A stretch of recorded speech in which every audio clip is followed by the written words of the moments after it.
باللہ من الشیطان الرجیم بسم اللہ الرحمن الرحیم الحمد للہ رب العالمین والصلاة والسلام علی سید الانبیاء والمرسلین وعلی آلہ وازواجہ واصحابہ اجمعین وعلی من تبعہم بإحسان الی یوم الدین. وقال اللہ عز وجل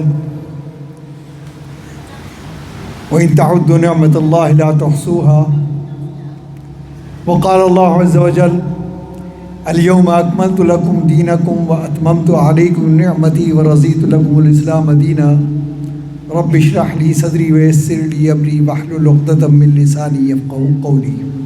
صدق اللہ العظیم. حضرات علماء کرام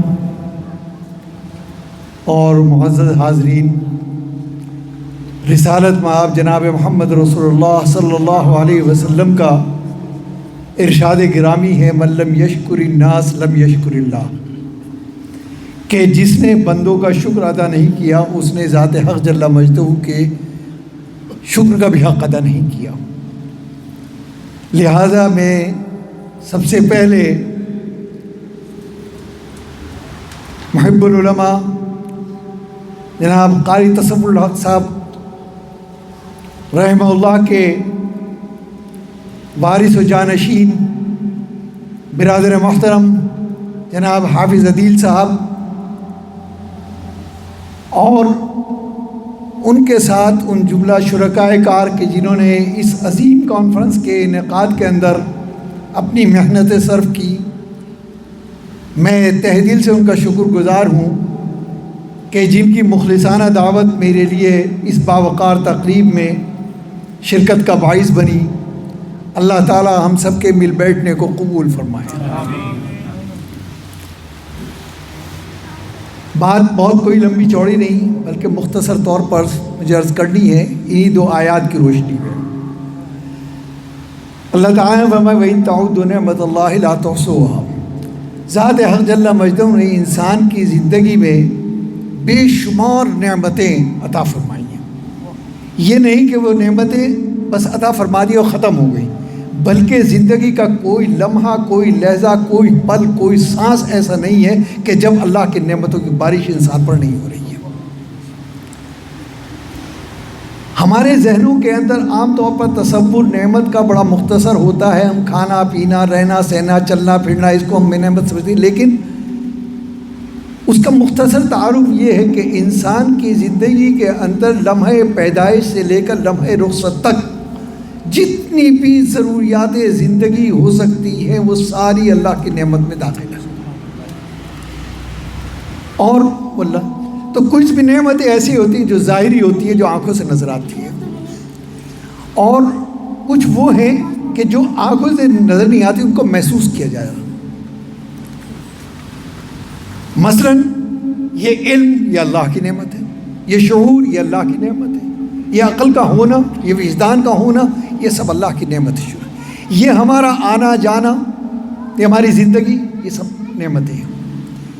اور ان سب کے اندر سب سے بڑی نعمت کہ ذات حق جل مجدہ نے ہمیں امت محمدیہ کے اندر پیدا فرمایا.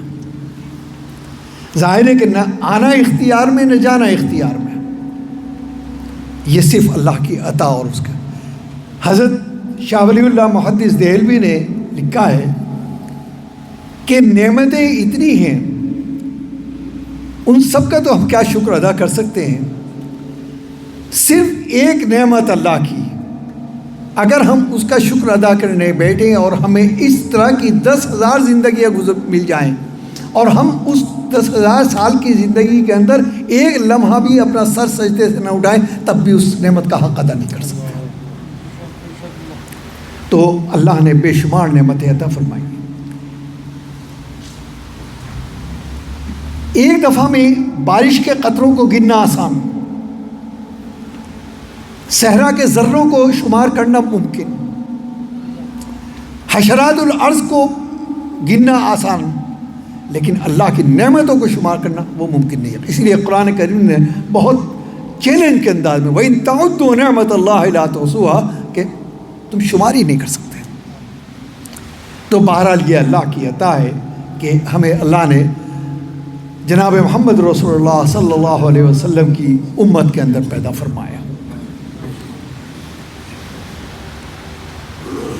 تو ان تمام نعمتوں میں اگر ہم غور کریں تو سب سے بڑی نعمت کیا ہے؟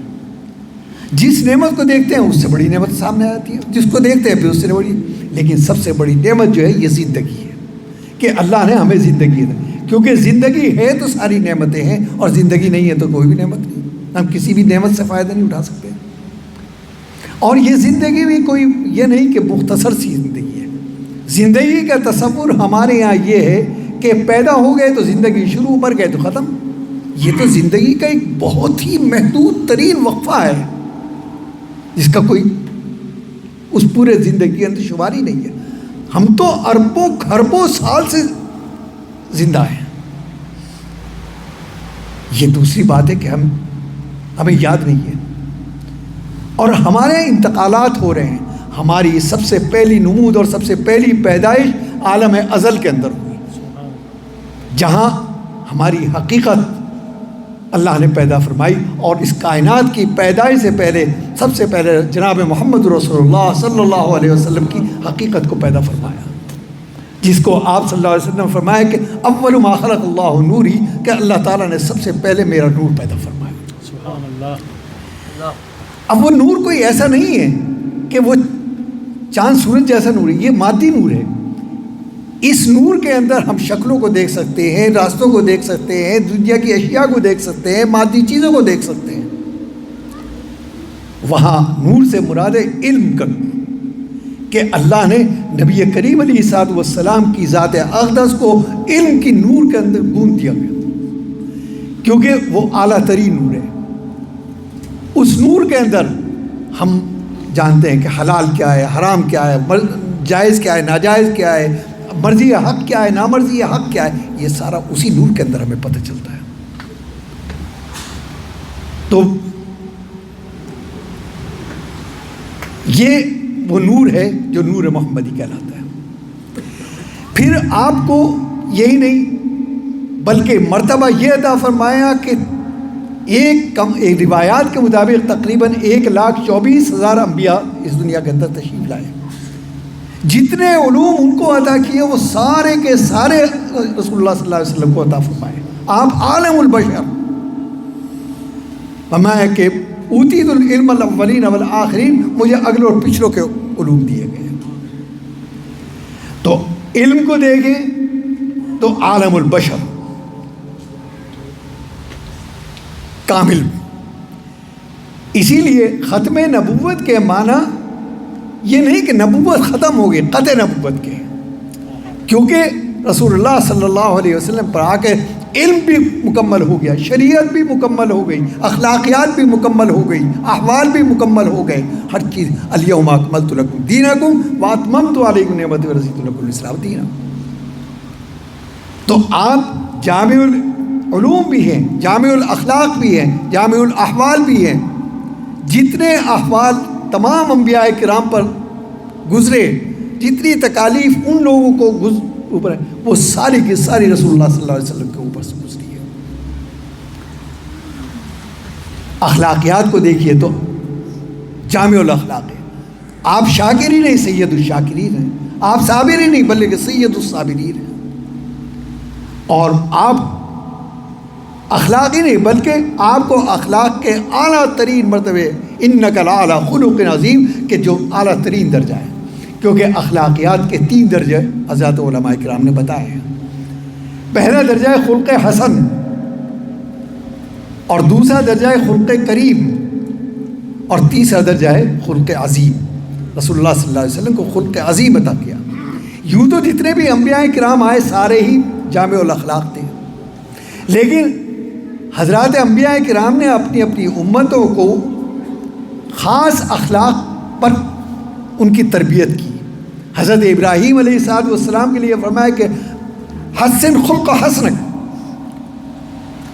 ولو مع الکفار، کہ حسن اخلاق کے ساتھ پیش آؤ اگرچہ کفار صحیح کیوں نہ ہو۔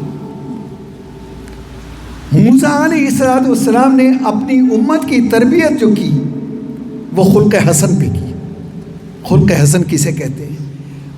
خلق حسن یہ ہے کہ مساوات ہو، برابری ہو، عدالت ہو، انصاف ہو. اگر کسی نے آپ کے ساتھ حسن سلوک کیا تو لازم ہے کہ آپ اس کے ساتھ حسن سلوک کریں، جتنا اس نے کیا آپ اس کے. لیکن اگر خدا نہ خواستہ کسی نے زیادتی کی تو آپ کو حق ہے کہ آپ اس سے اس کا بدلہ لیں. تو وہ قوم کیونکہ سخت مزاج تھی، اس لیے انہوں نے تربیت اس طرح سے کی کہ اس میں معافی کا کوئی خانہ نہیں، بدلہ لینا واجب لازم. قرآن نے اس کا وَكَتَبْنَا عَلَيْهِ فِيهَا أَنَّ النَّفْسَ بِالنَّفْسِ، کسی نے جان لی تم جان لے لو، وَالْعَيْنَ بِالْعَيْنِ وَالْأَنْفَ بِالْأَنْفِ وَالْأُذْنَ بِالْأُذْنِ، ناک توڑی ناک توڑو، کان توڑی کان توڑو، زخمی کیا زخمی کر دو، معافی کا کوئی خانہ نہیں، بدلہ لینا واجب. ہمارا بدن پر اگر گندگی لگ جائے ہم پانی سے دھو لیتے ہیں، صاف ہو گیا، کپڑا پاک ہو گیا، ہاتھ پاک ہو گیا. وہاں ایسا نہیں تھا، وہاں کھرچنا پڑتا تھا کھال کو، جب تک کھال کھرچی نہیں جائے گی وہ پاک نہیں مانا جاتا تھا، کیونکہ سخت مزاج قوم تھی. کوئی گناہ کیا تو دروازے میں نشان بن جایا کرتے تھے اور پتہ چل جایا کرتے تھے کہ اس آدمی نے چھپ کے یہ گناہ کیا. تو یہ تھا خلق حسن. تو موسیٰ علیہ السلام نے اپنے امت کی جو تربیت فرمائی وہ خلق حسن پر فرمائی. اس کے بعد حضرت عیسیٰ علیہ السلام تشریف لائے اور انہوں نے اپنی امت کی تربیت جو ہے وہ خلق کریم پر فرمائی. وہ بالکل برعکس، وہاں بدلہ لینے کا کوئی تصور ہی نہیں ہے، معافی معافی ہے، معافی معافی ہے. کسی نے اگر ایک تھپڑ مارا تو دوسرا گال بھی پیش کر دیا کہ اس بھی مارتے جاؤ. اور رسول اللہ صلی اللہ علیہ وسلم کو جو خلق عظیم عطا فرمایا، وہاں فرمایا ہے کہ فَبِمَا رَحْمَةٍ مِّنَ اللَّهِ لِنْتَ لَهُمْ وَلَوْ كُنْتَ فَظًّا غَلِيظَ الْقَلْبِ لَانفَضُّوا مِنْ حَوْلِكَ فَاعْفُ عَنْهُمْ وَاسْتَغْفِرْ لَهُمْ وَشَاوِرْهُمْ فِي الْأَمْرِ. کہ یہ جو آپ کو اللہ نے رحمتوں کا مجسم بنا کے بھیج دیا ہے، رحمت آپ کے اندر کوٹ کوٹ کر بھر دی ہے، یہ دراصل یہ رحمت للعالمین ہماری دی ہوئی ہے کہ آپ کے اندر رحمت کوٹ کوٹ کے بھرتی ہے. کیونکہ اگر آپ بااخلاق نہ ہوتے تو جو لوگ آپ کے پاس آتے ہیں وہ آپ کے اندر جذب ہو جاتے ہیں. تو بدلہ لینے کا اگرچہ آپ کو حق حاصل ہے، لیکن آپ کا مقام و مرتبہ یہ نہیں ہے کہ آپ اس کس سے بدلو گے، بلکہ آپ کا مقام یہ ہے کہ آپ اس کو معاف کر دیں. فاعفو عنہ، معاف کر دیں. پھر یہی نہیں، پھر ایک درجہ اور بڑھایا، واستغفر لہم، اس کے لیے دعا بھی کیجیے کہ اللہ اس کو ہدایت دے. مکے کی پوری زندگی ہے ہمارے سامنے کہ کیا تکلیف نہیں پہنچائی، لیکن آپ دعا فرماتے رہے. آپ کی رحمت للعالمین کا عالم یہ کہ عبداللہ ابن ابی جو رئیس المنافقین تھا، جس نے مدینہ منورہ کے اندر ہجرت کے بعد رسول اللہ صلی اللہ علیہ وسلم کو کوئی تکلیف پہنچانے میں کوئی قسم نہیں چھوڑی، صرف ذاتی شخصیت بلکہ پوری مسلمان جماعت کو نقصان پہنچانے کی کوئی پوری صورت نازل ہوئی. المنافقون جب اس کے انتقال کا وقت آیا تو اس نے اپنے بیٹے کو بلایا، ان کا نام بھی عبداللہ تھا، وہ بڑے جلیل القدر صحابی ہیں، اور کہا کہ رسول اللہ صلی اللہ علیہ وسلم کے پاس جاؤ. دل سے تو ایمان نہیں رکھتا تھا وہ، لیکن بظاہر تو ایمان قبول کر رکھا تھا اس نے. اور کہا کہ ایک تو ان سے یہ عرض کرو کہ آپ نے جو چادر زیبتن فرمائی ہے وہ آپ مجھے عطا کر دیں، کیونکہ جب میں اللہ کی بارگاہ میں جاؤں گا تو مجھ سے پہلا سوال یہ ہوگا کیا لے کے آیا، تو میں آپ کی چادر پیش کر دوں گا کہ میں یہ لے کے آیا. اور دوسری یہ کہ میری نماز جنازہ آپ پڑھا. آپ اسی رحمت للعالمین، اسی جذبے کے تحت آپ کھڑے ہونے لگے. یعنی آپ دیکھیے کہ وہ رئیس المنافقین اور آپ کھڑے ہو گئے اس کی نماز جنازہ کے لیے جانے کی، اس کی عیادت کرنے کے لیے. حضرت عمر فاروق رضی اللہ عنہ بیٹھے ہوئے تھے، چادر پکڑ لی، کہا کہ یا رسول اللہ، کچھ نہیں کہا، بس اتنا ہی کہا کہ یا رسول اللہ. مطلب یہ تھا کہاں جا رہے ہیں آپ، کس کو؟ اسی وقت 11 مقامات وہ ہیں کہ جہاں حضرت عمر کے رائے کے مطابق قرآن کریم نازل ہوا، آیت نازل ہوئی ان تستغفر لهم او لا تستغفر لهم ان تستغفر لهم 70 مرة فلن یغفر اللہ لهم۔ اتنا سخت لب و لہجہ قرآن کریم نے کہیں بھی اختیار نہیں کیا، کیا کیا آپ ایک مرتبہ نہیں 70 مرتبہ اس کے لیے دعا کیجیے، ہرگز ہرگز ہرگز مغفرت نہیں ہوگی اس کی۔ تو یہ رحمت للعالمین ہے، تو کہ آپ معاف کر دیجئے، اس کے لیے دعا کیجئے۔ پھر ایک اور درجہ بڑھایا کہ یہی نہیں بلکہ آپ ان سے مشورہ بھی کیجئے۔ اب ظاہر ہے کہ جس نے دشمنی کی آپ اسے بلا کے مشورہ کر رہے ہیں۔ حضرت حکیم الامت مولانا اشرف علی تھانوی نور اللہ مرقدہ جس مکان میں رہتے تھے، آبائی مکان ہے، وہ چھوٹا سا مکان ہے، برابر میں اس کے بہت 3-4 مکان اور بھی ہیں، آج بھی ہے وہ مکان اسی طرح سے ہے۔ تو کیونکہ حضرت کے پاس آمد و رفت بہت بڑھ گئی تھی، خانقاہ میں جگہ کم پڑنے لگی تھی، تو حضرت کو یہ خیال ہوا کہ یہ برابر کا مکان جو ہے اگر یہ مل جائے کسی صورت میں تو اس میرے مکان میں وسعت ہو جائے گی، لیکن کبھی زبان سے کہا نہیں۔ اپنے بہت مخصوص لوگوں سے ذکر کیا کہ بھئی اگر اتفاق کی بات کہ جو وہ مالک مکان تھا پڑوسی وہ حضرت کے پاس حاضر ہوا کہ اور اپنے احوال بتائے کہ حضرت میں اس لیے حاضر ہوا ہوں کہ میں یہ چاہ رہا ہوں کہ اس مکان کو میں فروخت کر دوں، اور آپ سے مشورہ کرنے کے لیے کیونکہ 2 دل ہو رہے ہیں کہ ایک یہ ہو رہا کہ فروخت کر دوں، دوسرا اسے رہنے دوں، آپ کی کیا رائے ہے؟ تو اب حضرت فرماتے ہیں کہ بھائی بالکل مت بیچنا، بے حد قیمتی جگہ ہے یہ، ہرگز اس کا تصور مت کرنا۔ اس نے کہا بس حضرت آپ نے فرما دیا، مجھے شرح صدر ہو گیا، اور یہ کہہ کے وہ چلا گیا۔ لوگوں نے کہا کہ حضرت آپ تو یہ کہا کرتے تھے، کہا کہ اس وقت وہ مشورہ کرنے کے لیے آیا تھا، اور اس میں اگر میں زیادی اپنے تو یہ خیانت تھی، تو یہ کہ مشورہ بھی کرو۔ تو رسول اللہ صلی اللہ علیہ وسلم کو خلق عظیم عطا فرمایا۔ پھر آپ کا وظیفہ بتایا کہ آپ کی بعثت کا اور آپ کو بھیجنے کا دنیا کے اندر مقصد کیا ہے، یتلو علیہم آیاتی ویزکیہم ویعلمہم الکتاب والحکمہ، کہ آپ قرآن کریم کی آیات سنا کریں، اس کا تزکیہ کیجیے۔ اور 2 مقصد، انما بعثت معلما، کہ میں معلم بنا کر بھیجا ہے، اور دوسرے بعثت لیتمم مکارم الاخلاق، کہ لوگوں کے اخلاق درست کرنے کا ہے، کیونکہ علم ہو اخلاق نہ ہو تو انسان گمراہ ہو جائے گا، اخلاق ہو علم نہ ہو تب بھی گمراہ ہو جائے گا۔ اب کسی کے پاس علم ہے لیکن بد اخلاق ہے تو اس کا علم نافع نہیں رہے گا، کون جائے گا اس کے پاس؟ اور کوئی بے حد با اخلاق ہے لیکن علم نہیں ہے تو وہ حاصل کیا ہوگا اس کو؟ تو یہ دونوں، تو یہ وظیفہ ہے، ادعو الی سبیل ربک بالحکمہ، کہ حکمت کے ساتھ لوگوں کو اپنے، کیونکہ ہر مسلمان کی، ہر کلمہ گو کی یہ ذمہ داری ہے کہ وہ دین اسلام پہنچائے، یہی نہیں کہ یہ حضرات علماء کی ذمہ داری بلکہ ہر مومن کی۔ اگر ایک بات معلوم ہے بلغوا عنی ولو آیتن، کہ اگر تمہیں ایک بات بھی معلوم ہے تو لازم ہے تم اپنے جا کے بچوں کو بتاؤ کہ میں آج یہ سن کے آیا ہوں، تاکہ تم حق ادا کر سکو۔ تو اس کا اصول بتایا کہ حکمت کے ساتھ، حکمت کیا ہوتی ہے، آپ کی شان نرالی۔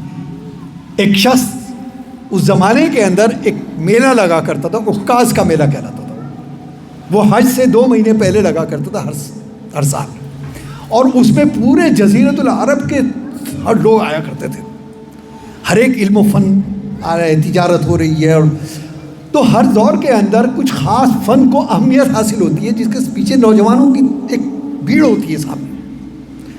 اب جیسے آج کل اگر کوئی کرکٹر آ جائے تو سارے نوجوان بچے اس کے پیچھے پیچھے لگ جائیں گے، کیونکہ آج اس کا دور ہے۔ اس دور کے اندر ایک تو شعر گوئی، قصیدہ گوئی، اس کو بڑی اہمیت، اور ایک پہلوانی، کشتی۔ حضرت عمر رضی اللہ عنہ خود ایک باضابطہ پیشہ ور پہلوان تھے، اکھاڑے میں چیلنج کر کے لڑا کرتے تھے۔ تو اس زمانے کے اندر ایک شخص تھا، اس کا نام تھا رکانہ بن عبد عزیز، وہ جزیرۃ العرب کا مانا ہوا پہلوان تھا. وہ اپنے فن کا مظاہرہ اس طرح سے کیا کرتا تھا کہ ایک اونٹ کی کھال بچھوا لی اور اس پہ بیٹھ گیا کچی کھال پر, اور لوگوں سے 8-10 نوجوانوں سے کہتے کھینچو. وہ کھینچتے تھے لیکن کھال پھٹ جاتی تھی. زمی جنبت زما جنبت نہ جنبت گل محمد اپنی جگہ بیٹھے, وہ اس میں جنبش نہیں ہوتی. یہ اپنی طاقت کا مظاہرہ کیا کرتے تھے. آپ صلی اللہ علیہ وسلم کو یہ خیال پیدا فرمایا کہ اس کے پیچھے نوجوان بڑے اس کے دل دادا ہیں, کیونکہ مشہور آدمی تھا. اگر کسی صورت میں یہ اسلام قبول کر لے تو اس کے دیکھا دیکھی بہت سے لوگ, جو چنانچہ آپ تشریف لے گئے اور آپ نے جانے کے بعد اللہ کی وحدانیت اور اسلام کی عظمت اور رسالت کی اہمیت پر آپ نے بیان فرمایا. بڑے غور سے سنا اس نے بہت, اور اس نے یہ کہا کہ آپ نے جو کچھ فرمایا بہت اچھی بات کہی. آپ نے فرمایا کہ اللہ ایک ہے, لیکن میں آپ سے عرض کر دوں کہ میں پہلوان آدمی ہوں. میں تو صرف پہلوانی کی زبان سمجھتا ہوں. میں نہیں مجھے نہیں معلوم کہ اللہ ایک ہے کہ 2 ہیں کہ 10 ہیں کہ 20 ہیں. لیکن میں اتنا جانتا ہوں کہ جس اللہ کی آپ بات کہہ رہے ہیں تو یقیناً جب آپ اس کے لیے کام کر رہے ہیں تو وہ آپ کی مدد بھی کر رہا ہوگا. تو آپ ایسا کریں, میرے ساتھ کشتی لڑ لیں. اگر آپ نے کشتی میں مجھے ہرا دیا تو میں یہ سمجھاؤں گا کہ وہ اللہ جس کی آپ بات کر رہے ہیں اس کی مدد آپ کے ساتھ شامل حال ہے. اب حکمت کا تقاضا یہ تھا کہ آپ کشتی لڑیں. چنانچہ آپ نے کہا آ جاؤ بسم اللہ. اب وہ یہ دیکھ رہا ہے کہ نہ تو ان کا کثرتی بدن ہے, نہ ہاتھ بڑے ملائم, نہ ایسا لگتا ہے کہ کبھی انہوں نے کشتی لڑی ہو, اور جن سے بڑے بڑے پہلوان گھبراتے تھے. اور وہ لیکن کیونکہ وہ اکھاڑے میں اترے, اللہ سے دعا کی اللہ مدد فرما, اور اللہ نے کھلی آنکھوں مدد فرمائی. اور وہ شخص کے جسے 8-10 نوجوان ہلا نہیں سکتے, آپ نے اس کو اٹھا لیا, اور اٹھانے کے بعد اس کو رکھ دیا. سبحان اللہ. اس کی سمجھ میں نہیں آیا کہ میرے ساتھ یہ ہوا کیا. وہ چوڑیاں بھر کے دیکھا میں سو رہا ہوں کہ جاگ رہا ہوں. آنکھیں ملی, کہا کہ دوبارہ ہوئی. تیسری بار اسے کہا میں اس اللہ پر ایمان لے کے آتا ہوں کہ جو جس کی مدد شامل ہے. یہ تھی حکمت. اب اگر کوئی یہ کہے کیا رسول کشتی لڑنے کے لیے آئے تھے, لیکن اسے کہتے ہیں حکمت. اور بانی دارالعلوم دیوبند حجت الاسلام حضرت مولانا محمد قاسم نانوتوی نور اللہ مرقدہ, ان کا اصول ہے کلم الناس علی قدر عقولہم, لوگوں سے ان کے عقل اور سمجھ کے مطابق بات کرو تو بات سمجھ میں آ جائے گی. اس کے لیے 3 چیزیں ہیں, ایک تو بات حق ہو, ایک کہنے کا طریقہ حق ہو, اور ایک جو بات کہی جا رہی ہو وہ حق.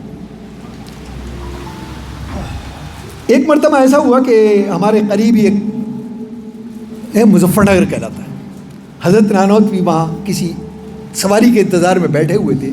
بے حد سادہ رہا کرتے تھے. عام طور پر لوگ دیکھ کے یہ پہچان نہیں سکتے یہ کوئی اتنے بڑے عالم بھی ہیں. ایک آریہ سماجی پنڈت بیٹھے ہوئے تھے وہاں, جو سناتن دھرم کے بڑے گیانی تھے, بہت بڑے ماہر تھے. وہ بہت غور سے دیکھا اور اس کے بعد قریب آئے اور کہا کہ آپ کیا مولوی قاسم ہیں؟ کہا کہ مولوی کی تو تہمت ہے, میں تو صرف محمد قاسم میرا ہی نام ہے. کہنے لگے سمجھ گیا. کہنے والے نے یہ بھی بتایا تھا کہ آپ اپنے آپ کو چھپاتے ہیں. میرا آپ سے ایک سوال ہے, اور یہ سوال اس کا جواب صرف آپ ہی دے سکتے ہیں. میں آپ کے پاس دیوبند حاضر ہوتا, لیکن اللہ نے اوپر والے نے یہاں ملوا دیا. کہا کہ بتائیے اگر جو کچھ سوال کیا سوال کیا کہ آپ لوگ یہ کہتے ہیں کہ ہمارے قرآن کریم کے اندر اور حدیث کے اندر ایک لوح محفوظ کا ذکر ہے, کہ اللہ کے یہاں ایک لوح محفوظ ہے کہ جس میں عرش سے لے کر فرش تک تمام مخلوقات, تمام عالم, کوئی ذرہ کائنات ایسا نہیں کہ جس کا ذکر موجود ہے. سمندر کی تہ کے اندر اگر چیوٹی بھی حرکت کر رہی ہے تو اس کی بھی حرکت لوح محفوظ کے اندر محفوظ ہے.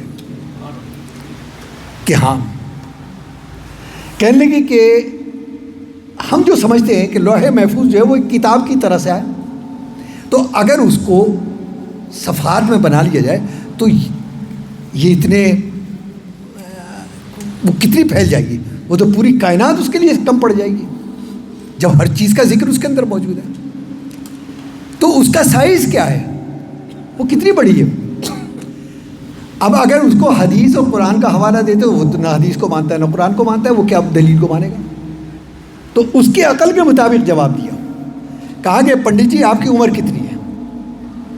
کہا کہ یہی کوئی 70-75 برس ہوگی، کہ 70-75 برس میں بہت سارے واقعات پیش آئے ہوں گے۔ کہا کہ ہر روز ہر لمحہ انسان کے ساتھ کوئی نہ کوئی واقعہ پیش آتا ہے۔ کہا کچھ یاد ہے؟ کہا کہ میری یادداشت بہت مضبوط ہے، ابتدائی 5-7 سال چھوڑ کے مجھے بہت سارے واقعات یاد ہیں۔ فرمایا کہ یہ بتاؤ کہ یہ جو واقعات تمہارے محفوظ ہیں یہ کہاں ہیں؟ کہا کہ میرے دماغ میں۔ کہ نہیں یہ دماغ ہے، اس میں تو بہت ساری چیزیں، اس میں علم بھی ہے، اس میں عقل بھی ہے، اس میں دیکھنے کی بھی صلاحیت ہے، سننے کی بھی صلاحیت ہے، سوننے کی بھی ہے، بولنے کی بھی ہے۔ کس جگہ ہے کوئی خاص جگہ؟ یہاں جگہ بتاؤ کہ یہاں ہے۔ کہا کہ یہ تو معلوم نہیں ہے، کہاں ہم بتا دیتے ہیں۔ کہا کہ دماغ کے بالکل پچھلے ایک حصے کے اندر ایک ڈارک ایریا ہوتا ہے، اور یہ میں اس طرح سے بتا رہا ہوں کہ جو اس کے ماہرین ہیں، ڈاکٹر ہیں، طبیب ہیں، انہوں نے بتایا، وہ جو اس کے ماہر ہیں وہ بتاتے ہیں۔ اور اس ڈارک حصے کے اندر نسوں کا ایک گچھا ہے، اور کوئی ادھر جا رہی ہے، کوئی ادھر آر پار ہو رہی ہے۔ اسی کے اندر ایک نس گزرتی ہے جس کا آدھا انچ کا ایک حصہ ہے جو انسان کا لوح محفوظ ہے، جہاں اس کی ساری یادداشتیں محفوظ ہیں۔ اتنا سا حصہ ہے۔ جب اتنے سے حصے کے اندر 70-80 برس اور 100 برس کی یادداشتیں آ جاتی ہیں تو وہ اللہ کے جو خالق کائنات ہے اس کے لیے حجب کی کیا ضرورت ہے؟ سبحان اللہ۔ تو یہ تھی حکمت، کلم الناس علی قدر عقولہ۔ تو اصل یہ کہ بات جب کریں تو اس میں حکمت کو رکھیں، اسی کو۔ تو یہ رسول اللہ صلی اللہ علیہ وسلم کے وظائف کے اندر داخل تھا کہ آپ کو معلم بنایا، لیکن معلم بنانے کے ساتھ ساتھ یہ کہ حکمت کے ساتھ علم پہنچاؤ۔ آپ کو داعی بنایا کہ حکمت کے ساتھ دعوت پہنچاؤ۔ آپ کو بااخلاق بنایا، اخلاقیات کو خلق عظیم پر فرمایا تاکہ اخلاقیات سکھاؤ۔ تو رسول اللہ صلی اللہ علیہ وسلم نے جو تربیت فرمائی وہ اسی طرح سے، اسی لیے حجۃ الوداع کے موقع پر جب آپ نے فرمایا تو بلغ الشاہد الغائب، فرمایا کہ وہ لوگ کہ جو یہاں موجود ہیں 1,24,000 صحابہ کرام موجود ہیں، ان کو مخاطب کر کے فرمایا کہ گواہ رہنا کہ میں نے اپنا فرض پورا کر دیا، اور جو یہاں موجود ہیں وہ غائب لوگوں جو، تو اس سے مراد یہ نہیں تھی کہ اس مجمع کے اندر، بلکہ تم آنے والی نسلوں تک، قیامت تک آنے والے لوگوں کو پہنچانا اب تمہاری ذمہ داری۔ تو وہ ذمہ داری امت محمدیہ کے سپرد کر کے گئے۔ تو ہم سب کی ذمہ داری ہے کہ بقدر علم جو بھی بات معلوم ہے کہ ہمارے فرض ہے کہ ہم اس کو آگے پہنچائیں، تاکہ اللہ کی بارگاہ میں ہم یہ گواہی دے سکیں کہ اے اللہ جو رسول اللہ صلی اللہ علیہ وسلم سے ہم تک پہنچا، علماء کے ذریعے سے پہنچا، وہ ہم نے اپنے سے آگے پہنچا دیا۔ بہرحال یہ ہے کہ یہ بھی ایک دعوت ہے، یہ اجتماع کرنا، یہ سیرت کا ذکر، یہ رسول اللہ صلی اللہ علیہ وسلم سے محبت، عقیدت اور والہانہ، کیونکہ دنیا کی کسی بھی قوم ہماری اس میں ہمسری نہیں کر سکتی کہ جتنا تعلق امت محمدیہ کو اپنے نبی سے ہے، دنیا کی کسی قوم کو اپنے نبی سے وہ تعلق نہیں۔ اور صحابہ کرام فدا امی و ابی، میرے ماں باپ آپ پر قربان۔ اور یہ اسی لیے فرمایا کہ لا یؤمن احدکم حتی اکون احب الیہ من ولدی ووالدی والناس اجمعین، کہ انسان کا ایمان اس وقت تک کامل نہیں ہو سکتا جب تک وہ مجھ سے اتنی محبت نہ کرے کہ اس سے زیادہ محبت کرے کہ جو اپنے والدین سے، اپنے بچوں سے، تمام کائنات کے انسانوں سے اس سے زیادہ محبت کا تقاضا یہ ہے۔ تو یہ دراصل اس کا اظہار ہے، یہ سیرت کانفرنس کرنا، اور اس کے لیے قابل مبارکباد ہے یہ سب حضرات۔ اللہ تعالیٰ ان کی محنتوں کو، ان کی جہود کو، ان کی کاوشوں کو اپنی بارگاہ میں شرف قبولیت عطا فرمائے، اور جتنے حضرات یہاں پر اس محبت کے تعلق سے کھنچ کر چلے آئے ہیں، اللہ تعالیٰ ان کے لیے ذخیرہ آخرت اور وسیلہ نجات بنائے۔ وآخر دعوانا ان الحمد للہ رب العالمین۔ ماشاء اللہ